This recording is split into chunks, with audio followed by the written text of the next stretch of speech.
On December 25th of 1943, Fred Biesterfelt spent a quiet night on duty, passing the time by writing to one Evelyn Birkby to wish her a very Merry Christmas. He begins his letter by stating that he shouldn't be on post, but that he relieved a friend who could spend the Christmas evening with his wife. He tells her about his previous outings, which include a trip to the YMCA and then midnight mass. This lets us know that he is within the continental boundaries, even though there is no address in the letterhead. Upon initial reading, it seems as though Evelyn and Fred are merely friends from their hometown of Tripoli, Iowa.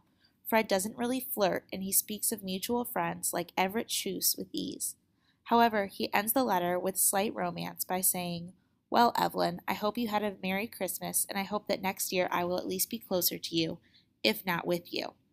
In this particular letter from Fred, he merely signs his name without a closing. Upon further investigation of their correspondence, I found that Evelyn and Fred did indeed have a romantic relationship before he left for war in 1941. Fred wrote this letter from a guard post in Camp Bowie, a post that has since shut down in Fort Worth, Texas. Fred was previously stationed in Vallejo, California, but moved at some point between 1942 and 1943. During his time at Camp Bowie, he was promoted from private first class to corporal with the Engineer C Battalion.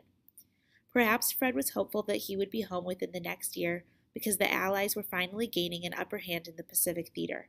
As a means to thank China for their support in the Pacific, President Roosevelt had recently repealed the Chinese Exclusion Act of 1882, which would allow limited Chinese immigrants into the country. Additionally, the Germans were beginning to retreat from the Soviet Union after withdrawing from the Battle of Stalingrad.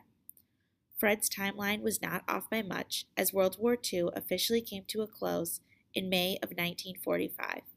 Unfortunately, he would make it home to find Evelyn married to another man.